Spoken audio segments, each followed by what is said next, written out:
तो हेलो मेरे प्यारे भाइयों, कैसे हैं आप सभी। उम्मीद करते हैं आप लोग बहुत ही अच्छे होंगे। आज की वीडियो में हम देखेंगे क्लास 12 के डिफिनिट इंटीग्रेशन एक्सरसाइज 20.1 20.1 का क्वेश्चन नंबर 46 से देखना है। सभी क्वेश्चंस को बड़े ही प्यारे तरीके से समझेंगे, बहुत ही इजी वे में समझेंगे। तो प्यारे भाइयों, अगर अभी तक आपने चैनल को सब्सक्राइब नहीं करा है तो चैनल को सब्सक्राइब कर लीजिएगा और साथ में बेल आइकन प्रेस करके अपने प्यारे दोस्तों को भी जरूर शेयर कर देना। तो चलिए आज का अपना वीडियो शुरू करते हैं और देखते हैं सभी क्वेश्चंस को। तो प्यारे भाइयों देखिए, फर्स्ट क्वेश्चन जो कहता है अपना, ये क्वेश्चन में है 2x² - 3 इसका पूरे का पावर n है, ठीक है, और इनटू में x dx दिए हुआ है। तो इसको प्रतिस्थापन विधि यूज करके आप बना सकते हैं। क्वेश्चन बहुत ही प्यारे तरीके से बनेगा। देखिएगा ये 2x² - 3 है ब्रैकेट के अंदर में। अगर इसको हम मानते हैं z, तो इसका डेरिवेटिव क्या हो जाएगा, 2x² का डेरिवेटिव हो जाएगा 4x, और ये -3 कांस्टेंट है, इसका डेरिवेटिव 0 हो जाएगा। तो सिर्फ यहाँ पर बचा 4x dx ना। तो यहाँ पे ऊपर में जो अवेलेबल है हमारे पास क्या है, सिर्फ x dx है। तो ये 4 हम क्या कर सकते हैं, गायब कर सकते हैं। कोई भी कांस्टेंट हम गायब भी कर सकते हैं, कोई भी कांस्टेंट कहीं से लाना चाहते हैं तो ला भी सकते हैं अपनी मर्जी से, ठीक है। तो देखिएगा इसके लिए कोई घबराने वाली बात नहीं है। मान लेते हैं ब्रैकेट के अंदर वाले को z, तो माना z बराबर क्या हो जाएगा, 2x² - 3। तो इसका डेरिवेटिव यहाँ से क्या हो जाएंगे, तो dz बराबर हो जाएगा 4x dx, यही होगा ना। 3 का डेरिवेटिव तो 0 होगा। तो देखिएगा यहाँ से ऊपर में हमारे पास सिर्फ x dx है अवेलेबल, तो इस चारों को हम चाहें तो इधर हम भाग में ले जा सकते हैं। तो ये क्या हो जाएगा, dz/4 बराबर किसके हो जाएगा, x dx के। तो प्यारे भाई यहाँ ध्यान देने वाली बात है कि फंक्शन था पहले x में, यहाँ जो dx दिया हुआ है इसका मतलब फंक्शन x में है, और अब हमने चेंज किया किस चीज़ में, तो z मान करके इसको dz में चेंज किए हैं। तो लिमिट को भी तो dz में और लिमिट को भी तो z के रिस्पेक्ट में चेंज करना पड़ेगा ना। तो लिमिट को भी अब चलिए हम चेंज कर लेते हैं। तो जब x बराबर 0 था तो z का मान क्या आएगा, x बराबर 0 रखने पर z का वैल्यू क्या आएगा। तो ध्यान देना यहाँ पे, अगर x की जगह पर 0 रखेंगे तो z का वैल्यू 2 को 0 से गुना करेंगे तो 0 हो जाएगा, -3 आएगा। तो z का मान आ गया -3। यदि x का वैल्यू अपर लिमिट रखते हैं, मतलब x का वैल्यू 1 रखते हैं, तो z का वैल्यू क्या आता है, 100। ध्यान दो। तो अगर हम यहाँ पे 1 रखेंगे तो 2 × 1 का स्क्वायर, 2 को 1 से गुना करेंगे तो 2 होगा, और 2 में से 3 घटेगा तो कितना हो जाएगा, -1 हो जाएगा। तो यहाँ से लिमिट को भी हमने चेंज कर लिया। अब देखो यहाँ से जो अपना लिमिट आएगा वो कितना आएगा, लिमिट -3 से -1 आएगा, -3 से -1। चूँकि पहले था 0 से 1, तो x के रिस्पेक्ट में, अब z के रिस्पेक्ट में जाना है तो -3 से -1, ठीक है। अब देखो यहाँ से प्रतिस्थापन विधि यूज करना है, जिसको हमने जो चीज़ माना है वैल्यू पुट करना है। तो देखिएगा 2x² - 3 को हमने माना z, तो यहाँ पे हम z लिख सकते हैं। उसका पावर कितना है, n है, तो z⁴ कर दिए। अब ये x dx बच रहा है, तो ये किसके बराबर है, तो ये बराबर है dz/4 के, ठीक है। 1/4 कांस्टेंट है, यहाँ पे बाहर हम निकाल सकते हैं। तो इसको हम कर लेते हैं बाहर 1/4 कांस्टेंट को। इंटीग्रल ऑफ -3 से -1 का लिमिट है, बचेगा z⁴n dz, ठीक है। z⁴n का इंटीग्रल क्या होता है आपको पता है। तो ये 1/4 कांस्टेंट है तो रहने दो, बाहर में इसका पावर हो जाएगा, एक पावर जुड़ जाएगा z⁴n+1, और जो भी पावर है उससे भाग भी करना होता है n+1 से। और लिमिट कितना है, -3 से -1 का। क्वेश्चन हो गया है सॉल्व, कोई घबराने की बात नहीं है, बहुत ही प्यारा सा क्वेश्चन था। तो देखिएगा यहाँ से अपर लिमिट पहले रखेंगे फिर लोअर लिमिट रखेंगे। तो बस अपर लिमिट रखना है तो 1/4 कांस्टेंट है तो इसको रहने दो बाहर में। अपर लिमिट है -1, तो z की जगह पर हम रखेंगे -1, z की जगह पर। यहाँ जो कांस्टेंट है मतलब वेरिएबल है अपना वो z है, तो z की जगह पर -1 रखते हैं तो ये हो जाएगा -1n+1 और बट्टा में n+1 इस तरीके से, और फिर माइनस करेंगे, ठीक है। और z की जगह पर -3 रखेंगे तो यहाँ क्या हो जाएगा, -3n+1 और बट्टा में n+1 इस तरीके से हो जाएगा। तो आप चाहें तो यहाँ पर भी आंसर छोड़ सकते हैं, बुक में यही आंसर दिया हुआ है, या फिर आंसर चेंज किए हुए हैं, देख लेते हैं। -1 अच्छा एक साथ कर दिया है, तो चलिए कोई बात नहीं है। अब यहाँ से एक साथ भी हम कर सकते हैं, तो क्या हो जाएगा यहाँ से 1/4 और ब्रैकेट के अंदर इसका एलसीएम दोनों का तो सेम ही होगा ना, दोनों सेम टर्म है तो n+1 होगा। चलो इसका एलसीएम ये आ गया, तो ऊपर वाला टर्म भी जस्ट सेम उतर जाएगा, 1 का पावर n+1 ये हो गया, ठीक है। और प्लस में माइनस माइनस ये प्लस हो जाएगा ना, और ये क्या हो जाएगा 3n+1 हो जाएगा।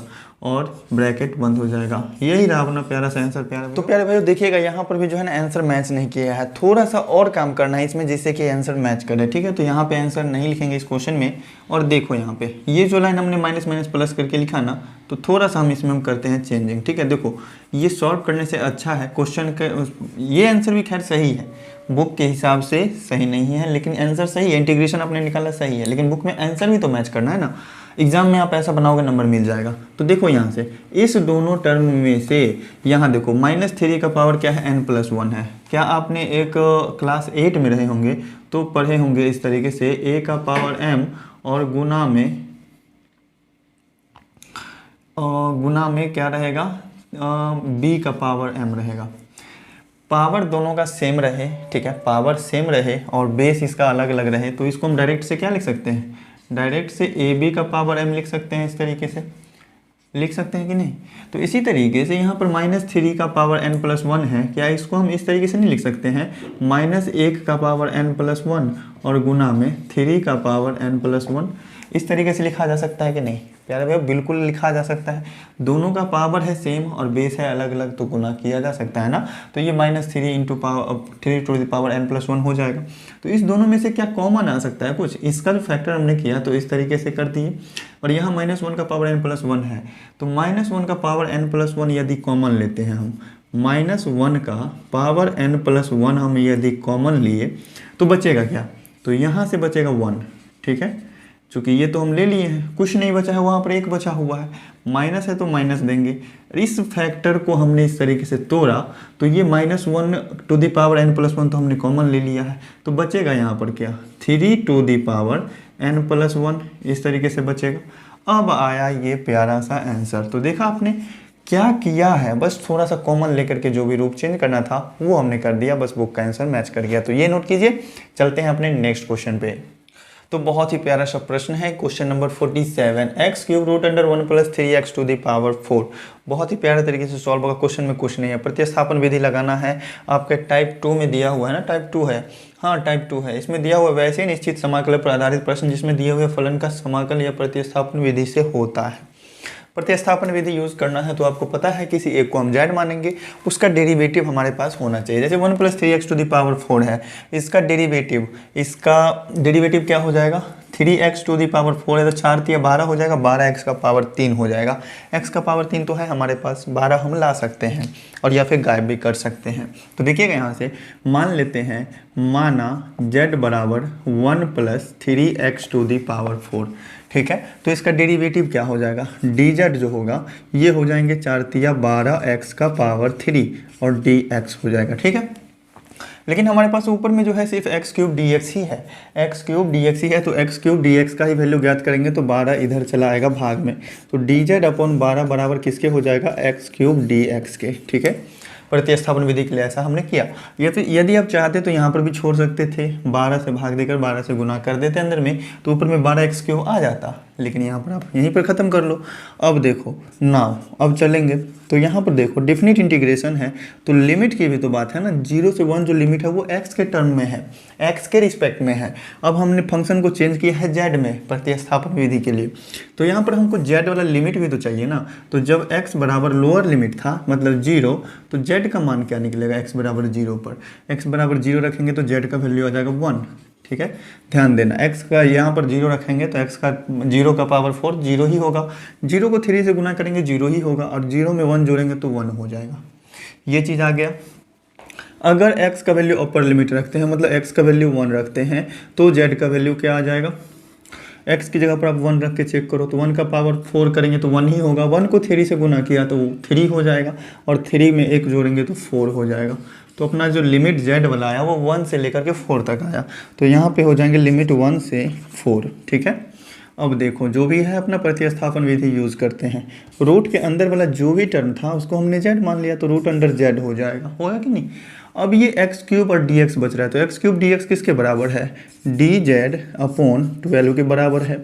12 यहाँ पे कांस्टेंट है नीचे वाला, इसको बाहर निकाल लो सुविधा के लिए, तो 1/12 बाहर आ गया, और 1 से लेके 4 का लिमिट है, रूट z का इंटीग्रल z के सापेक्ष, ये क्या होता है, रूट जेड का इंटीग्रल क्या हो जाएगा। 1/12 यहाँ पहले से ही है। रूट जेड को हम लिख सकते हैं जेड का पावर 1/2, जेड का power 1/2 root under Z. Root के अंदर कोई भी संख्या है, इसका मतलब है उस संख्या का पावर 1/2 है। अब इसका पावर अगर 1/2 है तो इसका इंटीग्रल में क्या हो जाएगा, पावर में 1 जुड़ जाएगा और उतना से भाग भी होगा। तो इसका मतलब ये हुआ कि 1/12 तो रहेगा ही, और इसका जो इंटीग्रल निकलेगा जेड के पावर 1/2 में अगर 1 जोड़ते हैं तो ये हो जाएगा 3/2, और भाग भी देना पड़ेगा 3/2 से। तो ये हो गया इसका इंटीग्रल, और लिमिट कितना से कितना तक है, 1 से लेके 4 तक। ये भी क्वेश्चन हो गया सॉल्व, कोई घबराने की बात है ही नहीं। 3/2 भाग में है, इसको हम गुना में लाएंगे तो पलट जाएगा। क्या हो जाएंगे, 1/12 है पहले से और 2/3 हो जाएगा अब, ठीक है। 3/2 था, ऊपर गुना में गया तो पलट गया। अब अंदर में बच क्या रहा है, सिर्फ जेड का पावर 3/2 बच रहा है। जेड का पावर 3/2 बच रहा है, तो इसका अपर लिमिट और लोअर लिमिट रखेंगे। जेड की जगह पर रखा 4, तो 4 का पावर 3/2 और माइनस लोअर लिमिट रख करके 3/2, 1 का पावर 3/2। बस ये हो गया।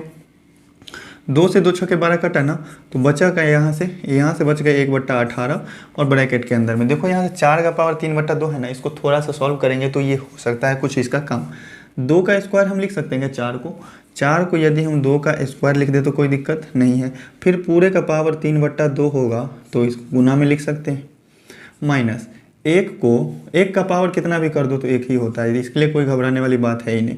तो 2 से 2 तो पावर में कट गया, तो बचा क्या, 1/18, ठीक है, और ब्रैकेट में 2 का पावर 3 बच गया। 2 का पावर 3 कितना होता है, 2 दूनी 4 दूनी 8 और माइनस 1 हो जाएगा।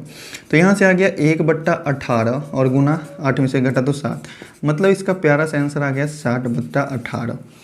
प्यारे भाई, उम्मीद करते हैं बड़े ही प्यारे तरीके से समझ में आया होगा। वीडियो अगर अच्छी लग रही है तो वीडियो को लाइक ज़रूर कीजिएगा, और ऐसे क्वेश्चंस के लिए जो भी परेशानी होता है आपको कमेंट करके आप लोग बताइएगा। परेशानी जो भी होगा उसका डाउट क्लियर कराया जाएगा। तो चलिए प्यारे भाइयों, बढ़ते हैं अपने नेक्स्ट क्वेश्चन पे। तो प्यारे भाइयों, बहुत ही प्यारा सा प्रश्न है। देखते ही आपको लग रहा है कि इसका इंटीग्रल tan इनवर्स x होगा, ठीक है, क्योंकि 4 को हम 2 का स्क्वायर लिख सकते हैं और x स्क्वायर को x का होल स्क्वायर लिख सकते हैं। आज हमने घड़ी नहीं पहना है इसीलिए दाग दिख रहा है इसका। तो देखिएगा यहाँ से क्या होता है, ये हो जाएंगे -2 से लिमिट 2 का है, इसमें प्रतिस्थापन विधि नहीं लगेगा, तो ये हो जाएंगे dx/4 को हम 2 का स्क्वायर लिख दे तो कोई प्रॉब्लम बिल्कुल नहीं होना चाहिए। x स्क्वायर है तो इसको हम x का होल स्क्वायर लिख दे तो कोई प्रॉब्लम बिल्कुल भी नहीं होना चाहिए। ये आ गया 1/a² प्लस x स्क्वायर वाले फॉर्म पे, और इसका इंटीग्रल क्या हो जाएगा, 1/a tan इनवर्स x/a, ये होता है ना। तो यहाँ पे क्या हो जाएगा इसका इंटीग्रल, तो ध्यान देना 1/a मतलब a की जगह पर 2 है तो 1/2 हो जाएगा, और tan इनवर्स x की जगह पर तो x ही है और a की जगह पर कितना है 2 है, तो 1/a tan इनवर्स x/a यही होता है। जो लिमिट है वहाँ पे रख देंगे, तो -2 से लेकर 2 का है लिमिट, ठीक है। कांस्टेंट वाला टर्म को आप करो बाहर, तो 1/2 तो आ जाएगा बाहर, अंदर में बचेगा सिर्फ tan इनवर्स x/2। क्या बचेंगे, tan इनवर्स x/2। तो चलो आप लिमिट, अपर लिमिट और लोअर लिमिट भी रख लो। x की जगह पर अगर 2 रखते हैं तो ये 2/2 हो जाएगा, और माइनस tan इनवर्स -2 रखेंगे x की जगह पर तो ये -2/2 हो जाएगा। ब्रैकेट कर दो बंद। देखो यहाँ 2 से 2 कट रहा है, यहाँ भी 2 से 2 कट रहा है, 1 आ जाएगा यहाँ पे, तो ये होते हैं 1/2, और ब्रैकेट के अंदर में ये क्या हो जाएगा, tan इनवर्स ये हो जाएगा 1 और माइनस tan इनवर्स ये कितना हो जाएगा, -1।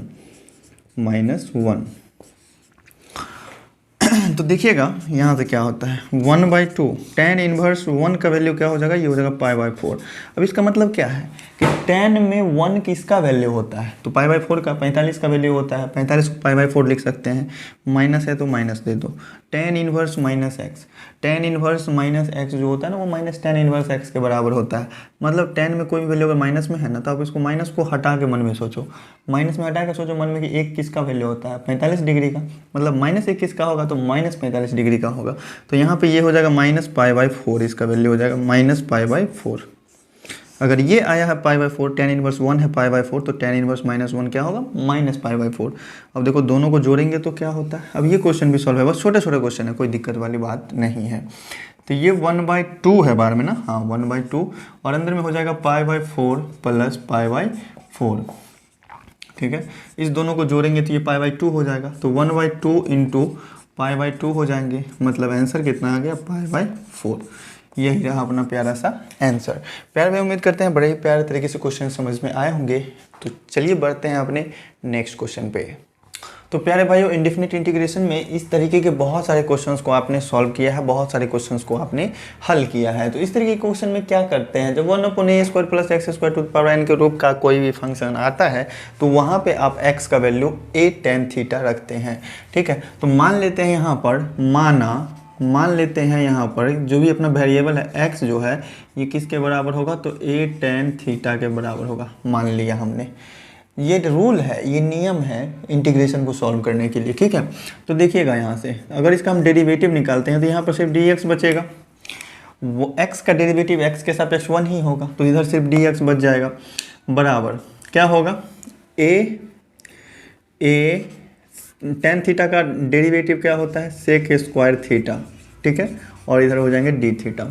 डेरिवेटिव की बात कर रहे हैं, tan थीटा का डेरिवेटिव sec² थीटा और sec² थीटा का इंटीग्रेशन tan थीटा। ठीक है, तो डेरिवेटिव का जस्ट रिवर्स है, डेरिवेटिव का जस्ट रिवर्स है अपना इंटीग्रेशन। ठीक है, कोई घबराने वाली बात नहीं है। तो ये तो निकल गया। तो बस अब जब x के ये चल रहे हैं तो इसका लिमिट भी तो चेंज करना पड़ेगा, लिमिट भी तो चेंज करना पड़ेगा। चूँकि हम थीटा के रिस्पेक्ट में जा रहे हैं, अब थीटा में जा रहे हैं तो थीटा में एंगल को भी चेंज करना पड़ेगा, इसका एंगल नहीं मतलब इसके लिमिट को भी। तो जब x का वैल्यू 0 था, तो जब x का वैल्यू 0 था तो थीटा का वैल्यू क्या निकलेगा, तो देखना प्यारे भाइयों, यहाँ पे क्या दिया हुआ है, x बराबर a tan थीटा। तो यहाँ से अगर हमको थीटा का मान चाहिए तो कैसे निकालेंगे, a जो है ये तो गुना में है ना tan थीटा के साथ, तो a को हम इधर भाग में ला सकते हैं। तो क्या हो जाएगा, tan थीटा बराबर x/a होगा। अब ये tan और ये थीटा जो है ना गुना में नहीं है, ये tan का एंगल है। तो यहाँ से इसका रूल है कि अगर हमको एंगल चाहिए तो ये tan उधर जाएगा ना तो इन्वर्स में चला जाएगा, तो इधर क्या हो जाएंगे, tan इन्वर्स हो जाएगा और ये x/a जो है इसका एंगल बन जाएगा। ये इसका रूल है। tan किसी फंक्शन को आप अगर एंगल से साइड करके दूसरे एंगल में ले जाना चाहते हैं तो वो एंगल वो इन्वर्स बन के जाता है। ठीक है, तो बस ये ध्यान रखना। तो यहाँ से थीटा का वैल्यू जो अपना क्या आया, tan इन्वर्स x/a। तो यहाँ से हम क्या करेंगे, x का वैल्यू 0 था तो हम थीटा का मान निकालेंगे। ठीक है, तो यहाँ से थीटा का मान क्या निकलेगा, तो थीटा बराबर निकल जाएगा tan इन्वर्स 0/a करेंगे तो 0/a क्या होगा, 0 ही होगा। और tan इन्वर्स 0 का वैल्यू क्या होता है, 0 होता है।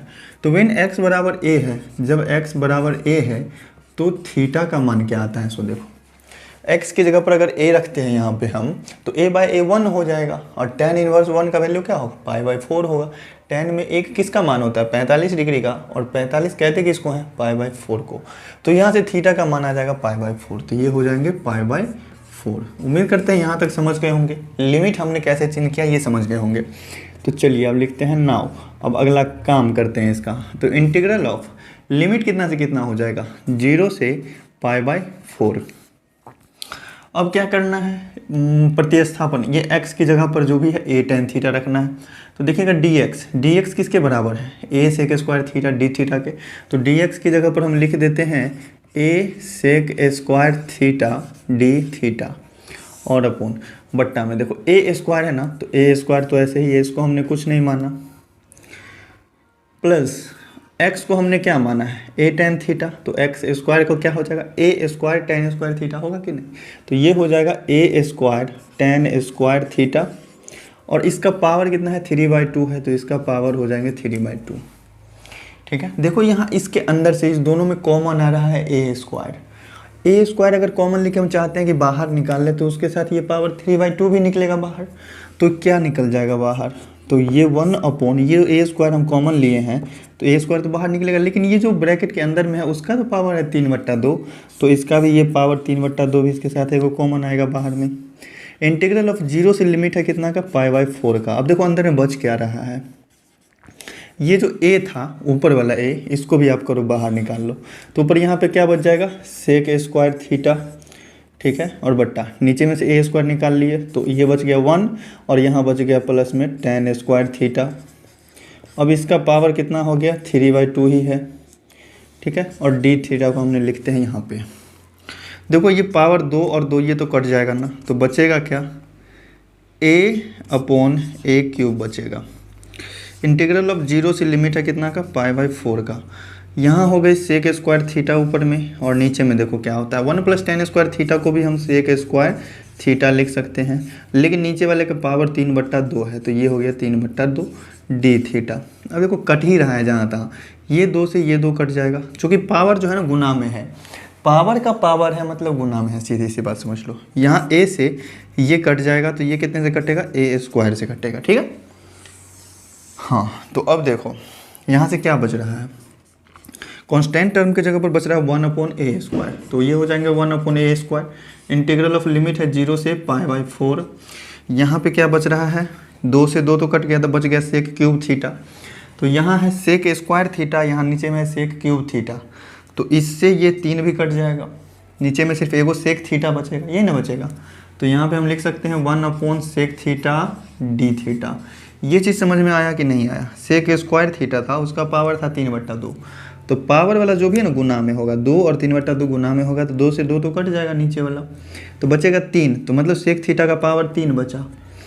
ऊपर में है सेक स्क्वायर थीटा, नीचे में है सेक क्यूब थीटा, तो 2 गो स्क्वायर वाला से स्क्वायर कटेगा तो एगो नीचा में बचेगा ना सेक थीटा, तो वही सेक थीटा नीचे में बचा। अब इस सेक थीटा को यदि आप चाहते हैं कि ऊपर ले जाएं तो कैसे जाएगा, ऊपर चेंज हो जाएगा ना, 0 से π/4 का लिमिट है, ये ऊपर जाके बन जाएगा कॉस थीटा डी थीटा। अब कॉस थीटा का इंटीग्रल तो आपको पता ही साइन थीटा, तो बस साइन थीटा रख देना है, तो 1/a स्क्वायर और इसका इंटीग्रल हो जाएगा साइन थीटा। लिमिट है 0 से π/4 रख दिया हमने, अपर लिमिट रखना है फिर लोअर लिमिट रखना है, तो 1/a स्क्वायर और यहाँ पे क्या हो जाएगा साइन π/4 और माइनस साइन 0। आपको पता है कि साइन 0 का वैल्यू 0 होता है, साइन π/4 का वैल्यू 1/√2 होता है, तो ये हो जाएगा 1/√2 और यहाँ पे हो जाएंगे a स्क्वायर गुना में, ये तो 0 हो ही जाएगा। तो चलो बात ही खत्म है, बस इतना ही पे रहने दो। मेरे ख्याल से आंसर यही है, बहुत ही प्यारा सा आंसर 1/√2a स्क्वायर। उम्मीद करते हैं प्यारे भाई बहुत ही प्यारे तरीके से समझ में आया होगा। चलिए बढ़ते हैं अपने नेक्स्ट क्वेश्चन पे।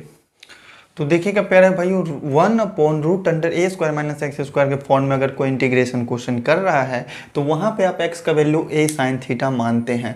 ये चीज़ आपको पता है इनडेफिनिट इंटीग्रेशन से ही। तो यहाँ पर बस कुछ नहीं करना है, मान लेना है x बराबर क्या चीज़, तो माना x बराबर a साइन थीटा, ठीक है। तो यहाँ से अगर इसका डेरिवेटिव ज्ञात करते हैं तो इधर dx हो जाएगा और इधर क्या हो जाएगा a cos theta D theta, यही ना होगा। लेकिन लिमिट को भी हमको करना है अब चेंज थीटा के रिस्पेक्ट में, तो थीटा के रिस्पेक्ट में चेंज करते ही क्या हो जाएगा, जब x का वैल्यू हम लोअर लिमिट मतलब 1/2 रखते हैं तो थीटा का मान क्या आएगा, तो देखिएगा थीटा का मान यहाँ से आएगा x बराबर क्या था a साइन थीटा। अगर x बराबर a साइन थीटा है तो ये a जाएगा इधर में भाग में, तो x/a बन जाएगा और यहाँ से थीटा का मान चाहिए तो क्या हो जाएगा साइन इनवर्स x/a, यही होगा ना, ठीक है। थीटा का मान यहाँ से निकल जाएगा साइन इनवर्स x/a। तो x का वैल्यू अगर हम 1/2 रखेंगे तो थीटा का मान क्या हो जाएगा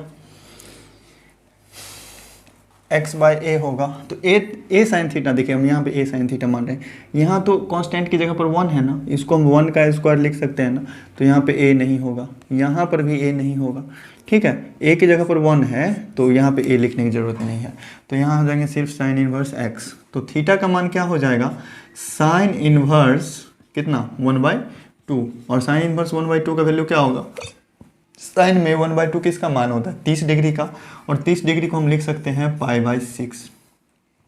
इसी तरीके से अपर लिमिट कितना है x = 1, तो जब x बराबर 1 है तो थीटा का मान क्या हो जाएगा, यही ना होगा साइन इनवर्स 1, ठीक है। साइन इनवर्स x है तो साइन इनवर्स 1 हो जाएगा, और 1 किसका वैल्यू होता है साइन में 90 डिग्री का, और जिसको हम लिख सकते हैं π/2। तो ये हमने लिमिट को भी कर लिया चेंज और ये भी हो गया चेंज। तो चलते हैं अब क्वेश्चन को सॉल्व करने की ओर। तो यहाँ से हम लिमिट में चेंजिंग करेंगे। अब π/6 से लेकर के लिमिट कितना हो जाएगा π/2 का, पहले था 0 1/2 से 1 का, 1/2 से 1 था ना, अब π/6 से π/2 हो गया, ठीक है। अब देखो यहाँ से dx किसके बराबर है, dx जो है cos थीटा डी थीटा के बराबर है, तो ये हो जाएंगे cos थीटा डी थीटा, ठीक है, अपॉन एक्स स्क्वायर किसके बराबर होगा, तो जब x है साइन थीटा के बराबर तो x square sine square theta के बराबर होगा, तो ये हो जाएंगे साइन स्क्वायर थीटा। रूट के अंदर में है ना, रूट के अंदर में 1 है तो 1 दे देते हैं, माइनस एक्स स्क्वायर है मतलब x का स्क्वायर करेंगे तो ये भी साइन स्क्वायर थीटा हो जाएगा, साइन स्क्वायर थीटा, ठीक है। डी थीटा है ही ऊपर में, तो चलो अब कुछ नहीं करना, सॉल्व करते चलना है। π/6 से π/2 का लिमिट है, ऊपर में क्या है cos थीटा और नीचे में क्या है साइन स्क्वायर थीटा, और देखो √1 - साइन स्क्वायर थीटा को हम लिख सकते हैं cos थीटा, ठीक है। Root under sine square 1 minus sine square theta, इसको हम कॉस थीटा लिख सकते हैं। तो इससे ये कट गया, ठीक है। और डी थीटा तो लिखना पड़ेगा ना, चूंकि यहाँ था तो हमने यहाँ कर दिया। नीचे में साइन स्क्वायर थीटा है ना, तो ये ऊपर में जाएगा तो क्या बन जाएगा, कॉसेक स्क्वायर थीटा। तो पाई/6 से पाई/2 का लिमिट है, ये ऊपर जाएंगे तो बन जाएंगे cosec square theta D theta. Cosec square theta का इंटीग्रेशन क्या होता है, माइनस कॉट थीटा होता है। तो इसका इंटीग्रेशन माइनस कॉट थीटा होगा, बस यही वैल्यू करना है पुट यहाँ पे। इसका इंटीग्रेशन क्या हो जाएगा, माइनस, और माइनस है तो बाहर में ले लो, और कॉट थीटा हो जाएगा इसका इंटीग्रल, माइनस कॉट थीटा, ठीक है। अब लिमिट है पाई/6 से पाई/2, तो पाई/6 से पाई/2 का लिमिट रख देंगे। पहले तो अपर लिमिट रखना है, तो माइनस को रहने दो, अपर लिमिट रखो, कितना हो जाएगा कॉट पाई/2, फिर माइनस करना है लोअर लिमिट रख के, तो कॉट पाई/6 हो जाएगा। देखो पाई/2 का मतलब हुआ 90 डिग्री, कॉट 90 का वैल्यू क्या होगा, कॉट 90 का वैल्यू वही जो tan 0 का वैल्यू, तो ये तो हो जाएगा 0, ठीक है। और माइनस है तो माइनस दे दो। कॉट पाई/6, पाई/6 का मतलब क्या, 30 डिग्री, तो कॉट 30 का वैल्यू क्या, तो कॉट 30 का वैल्यू वही जो tan 60 का वैल्यू, tan 60 का वैल्यू √3, तो कॉट 30 का वैल्यू √3, माइनस √3 है, यहाँ माइनस से मल्टीप्लाई हो जाएगा, प्लस √3 हो जाएगा। और यही रहा अपना प्यारा सा आंसर। देखिए प्यारे भैया, बहुत ही इजी सा क्वेश्चन है, बहुत ही प्यारे तरीके से सभी क्वेश्चंस को सॉल्व करना है, बहुत ही प्यारे प्यारे सभी क्वेश्चंस के आंसर आएंगे। चलिए बढ़ते हैं अपने नेक्स्ट क्वेश्चन पे। तो मेरे प्यारे भैया बहुत ही प्यारा सा प्रश्न है, question number 51, integration of x y d x, limit है 0 से 1। लेकिन क्वेश्चन में एक हिंट दिया हुआ है कि आपको मानना क्या है।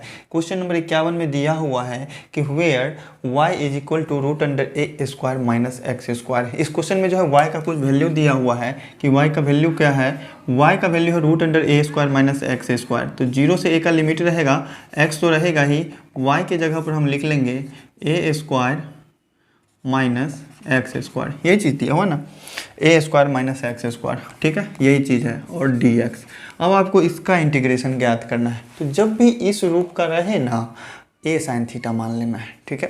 तो a की जगह पर यहाँ पर तो कोई अंक है नहीं, a की जगह पर a है, ठीक है। तो मान लेते हैं यहाँ से, माना x बराबर क्या चीज़ मान लेंगे, a साइन थीटा हम मान लेंगे। तो डेरिवेटिव अगर इसका हमको चाहिए तो dx हो जाएगा, यहाँ से क्या हो जाएगा, a cos theta d theta, यही होगा ना। लेकिन अब थीटा के रिस्पेक्ट में जब हम जा ही रहे हैं तो एंगल को भी हम ले जाएंगे थीटा के रिस्पेक्ट में, ठीक है। कॉल आ रहे हैं, तो हम एंगल को भी ले जाएंगे थीटा के रिस्पेक्ट में। तो पहले तो एंगल था x के रिस्पेक्ट में ना, तो x का वैल्यू यदि हम 0 रखते हैं तो थीटा का मान क्या आएगा प्यारे भाई, ध्यान देना यहाँ पे। यहाँ से भी हम थीटा का मान निकालने, आपको पिछले क्वेश्चन में बताया। यहाँ पे क्या होगा, x a जो है गुना में है तो x/a हो जाएगा, और थीटा का मान हो जाएगा साइन इनवर्स x/a। जब हम फंक्शन को उधर ले जाएंगे तो इन्वर्स में चला जाएगा, एंगल से छोड़ा करके जब ले जाना होगा इन्वर्स में ले जाना, ठीक है। तो थीटा बराबर क्या हो जाएगा, साइन इनवर्स x/a। लेकिन x का वैल्यू हम 0 रख रहे हैं तो ये हो जाएगा साइन इनवर्स 0, और साइन इनवर्स 0 का वैल्यू हो जाएगा 0। साइन में 0 डिग्री का वैल्यू होता है।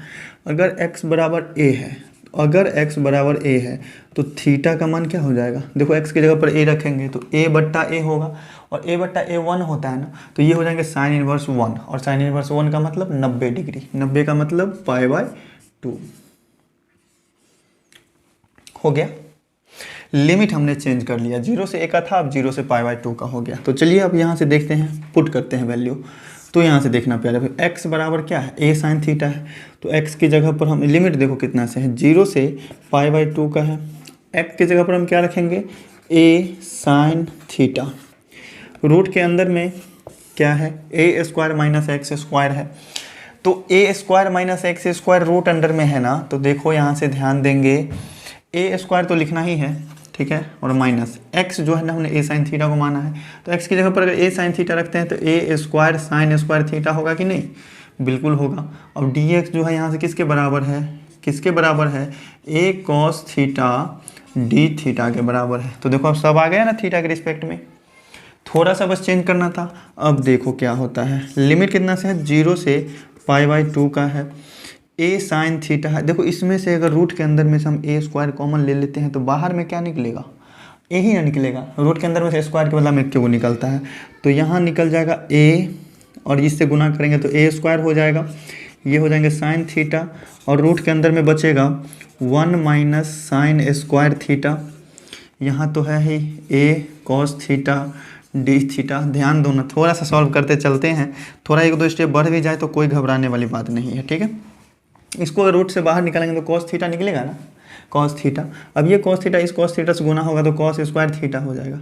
तो ये कॉस वाला तो कॉस स्क्वायर थीटा हो गया, ए वाला क्या हो जाएगा, ए क्यूब हो जाएगा। साइन थीटा तो भाई अकेला है। अब ये root under 1 minus sine square theta, ये तो कॉस थीटा, और कॉस थीटा को कॉस थीटा से गुना करेंगे तो कॉस स्क्वायर थीटा हो जाएगा और डी थीटा हो जाएगा। देखो प्यारे भाइयों, यहाँ तक क्वेश्चन को ले आए हैं घींच तीर करके, नमार करके, जैसे भी हुआ ले आए यहाँ तक। अब यहाँ से क्वेश्चन को कैसे सॉल्व करना है। ए क्यूब तो कांस्टेंट है ना भाई, ए क्यूब कांस्टेंट है तो बाहर कर लो, ए क्यूब हो गया कांस्टेंट। लिमिट है 0 से π/2 का, ठीक है। और अंदर में बच रहा है सिर्फ साइन थीटा इंटू में cos square theta D theta, ठीक है। अब देखो यहाँ से हम जा रहे हैं किस चीज़ में, देखो यहाँ से प्रतिस्थापन विधि लगेगा, काहे कि अब यहाँ से कोई फॉर्मूला तो ऐसा है नहीं जिससे कि हम इंटीग्रेशन डायरेक्ट से निकाल लें। यहाँ से हम cos x को अगर z मानेंगे तो उसका डेरिवेटिव माइनस साइन z मतलब साइन थीटा हो जाएगा, ठीक है। तो यहाँ से हम ये चीज़ करेंगे। तो अब फंक्शन को और दूसरी चीज़ में, पहले तो x से लाए थीटा में, अब थीटा से जाएंगे z में। तो चलिए यहाँ से हम मानते हैं, माना z बराबर कॉस थीटा, तो यहाँ से डी जेड क्या हो जाएगा, minus sine theta D theta होगा ना। ये माइनस को हम इधर ला सकते हैं, बार बार एक ही चीज़ बताना पड़ेगा, इतना ढेरों क्वेश्चन सॉल्व किए हैं, मेरे माथा में बैठ गया है सब कुछ। तो देखिएगा यहाँ से x का वैल्यू लोअर लिमिट रखेंगे, x का नहीं थीटा का, चूँकि अब थीटा के रिस्पेक्ट में था तो थीटा का वैल्यू यदि 0 है तो z का वैल्यू क्या होगा। चूँकि थीटा से हम जा रहे हैं फंक्शन z में, ठीक है, पहले थीटा में थे तो थीटा का मान पहले रखेंगे और उसे निकालेंगे हम z का मान। तो थीटा का मान अगर 0 रखेंगे तो z बराबर क्या हो जाएगा, cos 0, और cos 0 का मतलब 1 होगा कि नहीं, cos 0 का वैल्यू 1 होता है। अगर थीटा बराबर अगर π/2 रखते हैं, ठीक है, थीटा बराबर π/2 रखते हैं तो z बराबर कितना हो जाएगा, cos π/2, और cos π/2 का वैल्यू 0। तो फंक्शन का लिमिट कहाँ से कहाँ जा रहा है, लिमिट जा रहा है 1 से लेकर के 0 तक, ठीक है, समझ गए। कांस्टेंट है ए क्यूब तो ए क्यूब रहने दो, ठीक है। साइन थीटा, यहाँ से कॉस थीटा को हमने z माना था तो ये हो जाएगा z स्क्वायर, होगा कि नहीं। और ये साइन थीटा डी थीटा किसके बराबर, माइनस डी जेड के, तो माइनस को बाहर में ले लो और डी जेड यहाँ पे ले लो। अभी डायरेक्ट से बताओ इसका इंटीग्रेशन क्या होगा, z³ होगा ना, हाँ, तो z³ होगा तो माइनस ए क्यूब तो इधर है ही, जो नीचे में 3 आने वाला है उसको हम डायरेक्ट से बाहर में कर लेते हैं और अंदर में सिर्फ z³ को रहने, ठीक है। यहाँ तक तो समझ गए होंगे। z³ और बट्टा में 3 आता ना, तो इस 3 को हम डायरेक्ट से यहाँ पर बाहर में कर लिए, कोई दिक्कत नहीं है, समझ गए हैं बिल्कुल भी। तो देखिए यहाँ से क्या होता है, माइनस a³/3, और देखो यहाँ से z के जगह पर 0 रखेंगे तो 0 और माइनस 1 का पावर 3, ये तो -1 हो जाएगा, -1 से इसमें गुना करेंगे तो ये प्लस में हो जाएगा a³/3, और यही रहा अपना प्यारा सा आंसर। उम्मीद करते हैं प्यारे भाई बड़े ही प्यारे तरीके से समझ में आया होगा। उम्मीद करते हैं कहीं पर भी किसी तरह का डाउट नहीं होगा। उम्मीद करते हैं कि हमारे बताए गए सभी सॉल्यूशंस आपको अच्छे भी लगे होंगे। तो देर क्यों कर रहे हैं, वीडियो को लाइक कर लीजिए, चैनल को सब्सक्राइब कर लीजिए और साथ में बेल आइकन प्रेस करके अपने प्यारे दोस्तों को भी शेयर कर दीजिए। तो चलिए प्यारे भाई फिर मिलते हैं नेक्स्ट वीडियो में, देखेंगे आगे के क्वेश्चंस को बड़े ही प्यारे तरीके से। इसी तरीके से एकदम बेसिक से लेकर हार्ड लेवल तक सभी क्वेश्चंस को समझना है। तो चलिए प्यारे भाई ज़्यादा से ज़्यादा दोस्तों को शेयर कीजिएगा, बस यही कहते हैं आप लोगों से, शेयर करें शेयर करें शेयर करें शेयर करें दोस्तों में। चलिए फिर मिलते हैं नेक्स्ट वीडियो में।